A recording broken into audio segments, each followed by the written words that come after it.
Mabigat ang traffic sa bahaging ito ng bypass road sa barangay Kamatsilihan, Bustos, Bulacan. Dire-diretso ang andar ng itim na van nang bigla itong masalpok ng paparating na FB van. Pagbangga nito sa van, tumama naman ito sa nakahintong truck.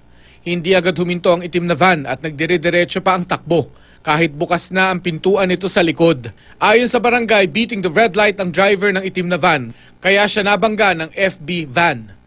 5 sakay ng itim na van ang sugatan. Sugatan din ang driver ng truck at FB van.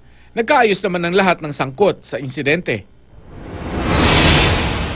Dire-diretso lang ang takbo ng mga sasakyan sa highway ng Santo Tomas, Batangas. Maya-maya, isang humaharurot na truck ng sumalubong na sasakyan ng uploader na may dashcam. Inararo ng truck ang mga sinusundan at kasalubong nitong sasakyan. Mabilis namang nakaiwas ang pampasaherong jeep at ang uploader. Wasak ang mga sasakyang nabangga ng truck. Sabi ng uploader na wala ng preno ang truck. 5 sasakyan daw ang nadamay sa disgrasya. Sugatan na nabanggang tricycle driver. Nangako naman ng operator ng truck na sasagutin ang gastusin ng mga biktima. Sa video namang ito, kita ang pagsulpot ng humaharurot na sasakyan sa kanang bahagi ng sasakyang may dashcam sa southbound lane ng SLEX.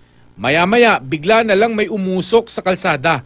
Yun pala, napunta na ang sasakyan sa center island ng expressway. Ayon sa uploader, nagdire-diretso lang sa biyahe ang nadisgrasyang sasakyan matapos ang insidente.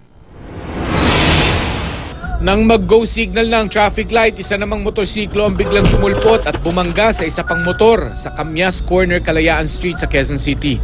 Sa lakas ng impact, halos umikot pa sa area ang nakabanggang motor at ang rider nito.